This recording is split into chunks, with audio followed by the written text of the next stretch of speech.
அஸ்ஸலாமு அலைக்கும். வணக்கம் நண்பர்களே. நம்ம இந்த வீடியோவில் நம்ம என்ன பார்க்க போகிறோம்னா, சிஎஸ்எஸ்ல வந்து பேடிங்னு சொல்லி பார்க்க போகிறோம். சிஎஸ்எஸ்ல என்ன பார்க்க போகிறோம், பேடிங்னு சொல்லி பார்க்க போகிறோம். இப்போ index.html சொல்லி ஒன்று இருக்குது. அதில் வந்து ஹலோ வேர்ல்ட்னு சொல்லி என்ட்ரி பண்ணியிருக்கேன். அதே மாதிரி ஸ்டைலு டாட்டு சிஎஸ்எஸ் சொல்லி ஒரு ஃபைல் வந்து எம்டிஆர் இருக்குது. இப்போ இந்த ஹலோ வேர்ல்டுங்கிறத வந்து நான் என்ன செய்ய போகிறேன், பேக்ரவுண்ட் கலரை செட் பண்ண போகிறேன். பேக்ரவுண்ட் கலர் செட் பண்ணுறதுக்கு என்ன செய்யணும், நம்ம வந்து இந்த ஸ்டைல் டாட் சிஎஸ்எஸில் வந்து இந்த இடத்துல செட் பண்ணுவோம்.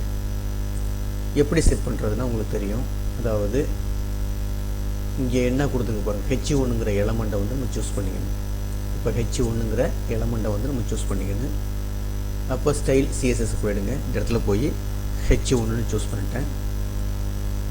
அடுத்தது ஒரு பேஸ் விட்டு இந்த ப்ராசஸ் யூஸ் பண்ணிங்க. இந்த ப்ராசஸ்ஸு யூஸ் பண்ணிட்டு ஜஸ்ட் என்ட்ரு கொடுத்துங்க. என்ட்ரு கொடுத்துட்டு இந்த இடத்துல பேக்ரவுண்டுன்னு கொடுத்தீங்கன்னா போகிறோம். பேக்ரவுண்ட் கலர் கீழே ஆப்ஷன் வரும். ஜஸ்ட் கிளிக் பண்ணிங்க. கிளிக் பண்ணிவிட்டு உங்களுக்கு என்ன கலர் வேணுமோ அந்த கலரை கொடுத்துட வேண்டியது. இப்போ எக்ஸாம்பிளுக்கு ரெட்டுன்னா ரெட்டுன்னு கொடுத்துட்டேன். ரெட்டுன்னு கொடுத்துட்டு இப்போ இந்த ஃபைலை போய் சேவ் பண்ணிங்க. இந்த ஃபைலை சேவ் பண்ணிட்டேன். அதாவது ஸ்டைல் டாட்டு சிஎஸ்எஸ்ன்னு சொல்லி ஃபைலில் வந்து சேவ் பண்ணிட்டேன். இப்போ HTMLக்கு வந்துட்டேன். இங்கே என்ன கொடுத்துருக்கேன், ஹலோ வேர்ல்டுன்னு சொல்லி கொடுத்துருக்கேன். H1ங்கிறது ஹெட்டிங் டெம்ஸ், இதையும் போய் சேவ் பண்ணிட்டேன். ஃபைலில் போய் சேவ் கொடுத்துட்டேன். இப்போ இந்த ஃபைலை ரன் பண்ணி பார்க்கணுன்னா இந்த HTML இருக்குல்ல, index.html போய் ரைட் கிளிக் பண்ணுங்கள். ரைட் கிளிக் பண்ணிவிட்டு காப்பி பாத்துன்னு சொல்லி கொடுத்துட்டு நேராக வந்து உங்கள் ப்ரௌசருக்கு வந்துடுங்க. இப்போ இந்த இடத்துல ஜஸ்ட் கிளிக் பண்ணிவிட்டு ரைட் கிளிக் பண்ணிட்டு நம்ம என்ன செய்கிறோம், பேஸ்ட்னு கொடுக்குறோம். கொடுத்துட்டு ஜஸ்ட் என்ட்ரு தட்டணும்னா இப்போ என்ன வந்திருக்கு, ஹலோ வேர்ல்டுன்னு சொல்லி வந்திருக்கு. இங்கே என்ன வந்திருக்குன்னா ஹலோ வேர்ல்டுன்னு வந்துருச்சு. ஓகேங்களா. ஆனால் வந்து இதில் என்ன வரல, பேக்ரவுண்ட் கலர் செட் பண்ணியிருக்கோம், பேக்ரவுண்ட் கலர் வரல. அப்போ இந்த பேக்ரவுண்ட் கலரை எப்படி வர வைக்கிறதுனா, இப்போ திருப்பி அந்த எடிட்டருக்கு போயிடுங்க. விசுவல் கோடு எடிட்டர் தான் அதுக்கு போயிடுங்க. விசுவல் ஸ்டுடியோ கோடு. இப்போ இந்த ஃபைலை வந்து நம்ம லிங்க் பண்ணல. இந்த இருக்குது பார்த்தீங்களா, ஸ்டைல் டாட் சிஎஸ்எஸ் வந்து எங்கே லிங்க் பண்ணு, இந்த index.html வந்து லிங்க் பண்ணு. அப்போது ஒரு என்ட்ரு ஒன்று கொடுத்துட்டு இந்த இடத்துல வந்து நம்ம செட் பண்ணிக்கணும். அந்த சிஎஸ்ங்கிற ஃபைலை வந்து இங்கே வந்து நம்ம வந்து என்ன செய்யணும், இந்த HTML ஃபைலில் வந்து லிங்க் பண்ணணும். எப்படி லிங்க் பண்ணுறது தெரியும் உங்களுக்கு. இந்த ப்ராக்கெட் கொடுத்துருங்க. கொடுத்துட்டு லிங்க்னு சொல்லி கொடுக்கணும். லிங்க்னு ஒரு ஆப்ஷன் இருக்குது, கொடுத்துங்க. ஒரு பேஸ் விட்டுட்டு ஹெச் ரெஃபரன்ஸ் ஆல்ரெடி பார்த்துருக்கோம். ஹெச் ரெஃபரன்ஸ் கொடுத்துட்டு ஈக்குவல் டு கொடுத்துட்டு இந்த ஃபைல் நேமும் அப்படியே கொடுத்துட வேண்டியதான். ப்ராக்கெட்டுக்கு அதாவது கொட்டேஷனுக்குள்ள அந்த ஃபைல் நேமும் அப்படியே கொடுத்துட வேண்டியதான். டாட்டு சிஎஸ்எஸ் கொடுத்துட வேண்டியது. கொடுத்துட்டு இங்கே பக்கத்தில் என்ன கொடுக்குன்னு ஒரு ரிலேஷன் RELன்னு சொல்லி ஒரு ஆப்ஷன் இருக்குது. கொடுத்துட்டு ஈக்குவல் டு அந்த சீட்டினுடைய பேர் என்னென்னா சொல்கிறது, ஸ்டைல் சீட்னு சொல்லுவாங்க. அப்போ கொட்டேஷன் கொடுத்துட்டு ஸ்டைல் சீட்னு கொடுத்துட்டு ஸ்டைல் சீட், அதுக்கு நேம் என்ன சொல்கிறது, ஸ்டைல் சீட்னு சொல்லுவாங்க. கொடுத்துட்டு அந்த ப்ராக்கெட்டை க்ளோஸ் பண்ணிடுங்க. இந்த மாதிரி தான் என்ன செய்யணும், நம்ம வந்து ஒரு சிஎஸ்எஸ் ஃபைலை HTML வந்து லிங்க் பண்ணுற மாதிரி அந்த மாதிரி தான் லிங்க் பண்ணணும். அப்போ லிங்கு ஹெச் ரெஃபரன்ஸ்னு சொல்லி கொடுத்துட்டு அந்த ஃபைல் நேம் என்ன, அந்த ஃபைல் நேம் வந்து இருக்கிற அந்த ஃபைல் நேம் வந்து மென்ஷன் பண்ணியிருக்கோம். ரிலேஷன் RELன்னு அது பேர் என்ன சொல்கிறது, ஸ்டைல் சீட்னு சொல்லுவாங்க. கொடுத்துட்டு ப்ராக்கெட்டை க்ளோஸ் பண்ணிட்டோம். இப்போ இந்த ஃபைலை போய் சேவ் பண்ணிவிடுங்க. அதே மாதிரி இந்த சிஎஸ்எஸ் ஃபைலையும் சேவ் பண்ணிவிடுங்க. ஜஸ்ட் கிளிக் பண்ணிட்டு அதையும் போய் சேவ் பண்ணிங்க. இப்போ திருப்பி இண்டெக்ஸ் ஃபைல் வந்துடுங்க. மோஸ்ட்னுடைய ரைட் கிளிக் பண்ணுங்கள். காப்பி பார்த்து கொடுங்க. நேராக உங்களுடைய ப்ரௌசருக்கு போயிடுங்க. இந்த இடத்துல ஜஸ்ட் கிளிக் பண்ணிவிட்டு பேஸ்ட்னு கொடுத்தீங்கன்னா உங்களுக்கு வந்து கொடுத்துட்டு ஜஸ்ட் என்ட்ரு கொடுத்துருங்க. என்ட்ரு கொடுத்தீங்கன்னா இப்போ வந்து அதனுடைய பேக்ரவுண்ட் கலர் வந்துருச்சு. ஓகேங்களா. இப்போ ஹலோ வேர்ல்டுங்கிறது ஒரு டெக்ஸ்ட் வந்து HTML என்ட்ரி பண்ணியிருக்கோம். அதுக்கு வந்து பேக்ரவுண்ட் கலரை வந்து நம்ம எங்கே செட் பண்ணியிருக்கோம்னா வந்து சிஎஸ்எஸில் செட் பண்ணியிருக்கோம். பாருங்க, இதில் வந்து பேக்ரவுண்ட் கலர் வந்து இதில் செட் பண்ணியிருக்கோம். சரிங்க. இப்போ இதில் நம்ம என்ன செய்ய போகிறோம்னா வந்து பேடிங்னு சொல்லி பார்க்க போகிறோம். இப்போ பேடிங் எப்படி பார்க்குறதுனா இந்த இது பாருங்கள், அந்த H1 டேக்கு அந்த இதுலேயே பேக்ரவுண்ட் கலருக்கு கீழே ஒரு என்ட்ரி ஒன்று கொடுத்துங்க. கொடுத்துட்டு பேடிங் சொல்லி என்ட்ரி பண்ணுங்க. இந்த மாதிரி அடிச்சிங்கன்னா பேடிங்னு வரும். இந்த பேடிங் கொடுத்து ஜஸ்ட்டு வந்து பேடிங் கொடுத்துட்டு எத்தனை பிக்சல் வேணும். இப்போ எக்ஸாம்பிளுக்கு வந்து 100 பிக்சல்னு 100 கொடுத்துருங்க. 100 பிக்சல் கொடுத்துட்டேன்.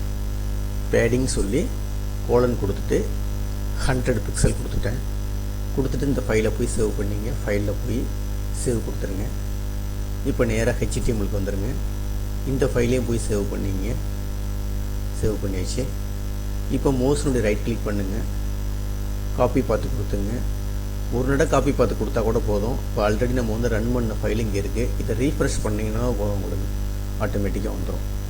இப்போ என்ன வந்துச்சு பார்த்தீங்களா, பேடிங்னா மேலே 100 விட்டுருக்கு. அதே மாதிரி கீழே 100, லெஃப்ட் சைடில் 100, அது மாதிரி ரைட் சைடில் வந்து இந்த மாதிரி இருக்கிறதுனால ஃபுல்லாகவே எடுத்துக்கும் அது.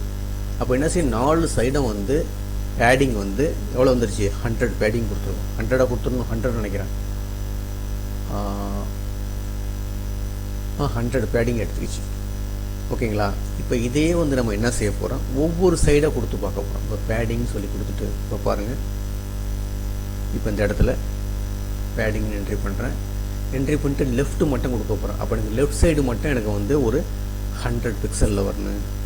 அதாவது லெஃப்ட் சைடில் மட்டும் காட்டுவாங்க. என்னது 100 பிக்சலில் காட்டும். கொடுத்துட்டு ஃபைலை போய் சேவ் பண்ணிங்க. ஃபைலை போய் சேவ் பண்ணிவிடுங்க. இப்போ அதே மாதிரி இண்டெக்ஸு இந்த HTML ஃபைலையும் போய் சேவ் பண்ணிங்க. சேவ் பண்ணிவிட்டு நேராக ரீஃப்ரெஷ் கொடுத்தீங்கன்னா போதும். ஏன்னா ஆல்ரெடி ஒரு இடம் செஞ்சு பார்த்து ரீஃப்ரெஷ் கொடுங்க. ஜஸ்ட் கிளிக் பண்ணிங்கன்னா உங்களுக்கு ஆட்டோமேட்டிக்காக வந்துடும். இப்போ என்ன செஞ்சுருந்தீங்களா, லெஃப்ட் சைடில் மொத்தம் பேடிங் வந்து 100 பேஸ் நான் வந்து வந்துருக்கு. இந்த இடத்துக்கு பாருங்க, பேஸ் விட்டுருக்கு. இந்த இடத்துல இதான் வந்து பேடிங் சொல்கிறோம். இந்த இடத்துல பற்றி கேப் கொடுத்தீங்கன்னா இதான் வந்து பேடிங். இப்போ எனக்கு டாப்பில் வேணும், அதே மாதிரி 100 வேணும். 100 டாப்லேயே விட்டுருவோம். இப்போ இங்கே பாருங்கள், இந்த இடத்துல வந்து இப்போ இந்த இடத்துல வந்து CSSல இப்போ இதுக்கு கீழே பாருங்கள். இப்போ டாப்பும் கொடுக்க போகிறோம். அதே பேடிங் கொடுக்குறோம். பேடிங் கொடுத்துட்டு இந்த இடத்துல டாப் கொடுக்குறோம். டாப்பில் வந்து இப்போ எக்ஸாம்பிளுக்கு 200 பிக்சல் கொடுக்குறோம்னு வச்சுக்கலாம். 200 பிக்சல் கொடுக்குறோம். கொடுத்துட்டு இப்போ ஃபைலில் போய் சேவ் பண்ணிட்டேன். சேவ் கொடுத்துட்டேன். அதே மாதிரி இண்டெக்ஸ்லேயும் போய் சேவ் பண்ணிங்க. ஃபைலில் போய் சேவ் கொடுத்துருங்க. கொடுத்துட்டு இப்போ இது காப்பி பேஸ்ட்டு தேவையில்லை. ஜஸ்ட் ரீஃப்ரெஷ் பண்ணாவே போதும். ரீஃப்ரெஷ் கொடுத்துருங்க. இப்போ பார்த்தீங்களா, அப்போ மேலேருந்து கீழே இந்த பாருங்கள், இது வந்து பேடிங். இது 200 பேடிங் கொடுத்துருக்கோம். லெஃப்ட் சைடில் வந்து 100 கொடுத்துருக்கோம். இப்போ எனக்கு பாட்டத்தில் எக்ஸாம்பிளுக்கு ஒரு 50 வேணும்னு வச்சுங்க, கொடுத்துக்கலாம். இந்த மாதிரி நம்ம என்ன செய்யலாம், பேடிங் செட் பண்ணலாம். காமனாக செட் பண்ணிட்டீங்கன்னா பேடிங் கோலன்னு கொடுத்துட்டு 100 கொடுத்தீங்கன்னா 4 சைடுமே எவ்வளோ கொடுக்குறீங்களோ அந்த மாதிரி இது பண்ணிக்கும். இப்போ இங்கே பாருங்கள். இப்போ இதில் வந்து இப்போ இந்த இடத்துல வந்து எனக்கு வந்து பாட்டத்தில் வேணும். எனக்கு பாட்டத்தில் கொடுத்து பாருங்கள். பேடிங் சொல்லி கொடுத்துட்டு பாட்டத்தில் வந்து எனக்கு ஒரு 20 பிக்சல் போதும்னு வச்சிங்களேன். 20 பிக்சல் கொடுத்துருக்கேன். கொடுத்துட்டு இப்போ ஃபைலை போய் சேவ் பண்ணிங்க. சேவ் பண்ணிவிட்டு இப்போ இண்டெக்ஸையும் போய் சேவ் பண்ணிங்க. சேவ் பண்ணிவிட்டு நேராக என்ன செஞ்சிட, ஜஸ்ட் ரீஃப்ரெஷ் மட்டும் கொடுத்தீங்கன்னா போதும். உங்களுக்கு இப்போ என்ன செய்யும், பாட்டத்துலேயும் காட்டுறோம். பாட்டத்தில் காட்டுறது கொஞ்சோண்டு இறங்கியிருக்கு பாருங்க. அதுதான் நான் சொல்கிறது பேடிங் சொல்கிறது. இப்போ பேடிங்னு உங்களுக்கு என்ன தெரியும், பேடிங்னு காமனாக கொடுத்துட்டிங்கன்னா நீங்கள் வந்து 4 சைடுமே வந்துடும். லெஃப்ட் வேணுன்னா லெஃப்ட் மட்டும் பண்ணிக்கலாம், இல்லை ரைட்டு வேணுன்னா ரைட்டு மட்டும் பண்ணிக்கலாம், இல்லை டாப் வேணுன்னா டாப் மட்டும் பண்ணிக்கலாம். அது மாதிரி எது வேணுமோ, பாட்டம் வேணுன்னா பாட்டம் மட்டும் பண்ணிக்கலாம். அப்போ இந்த மாதிரி பேடிங்னா உங்களுக்கு என்ன தெரியும், ஒரு வேர்டு இருக்குது, இந்த ஹலோ வேர்டுன்னு இருக்குது. அதுக்கு மேலே இந்த மாதிரி எனக்கு இந்த அளவு ஃபேஸ் வேணும், இல்லை எனக்கு ரைட் சைடில் லெஃப்ட் சைடில் வேணும், இல்லை ரைட் சைடில் வேணும், இல்லை பாட்டத்தில் வேணும், இந்த மாதிரிலாம் வேணுன்னா நம்ம என்ன செய்யலாம், இந்த பேடிங் ஆப்ஷனை வச்சு நீங்கள் செட் பண்ணிக்கலாம்.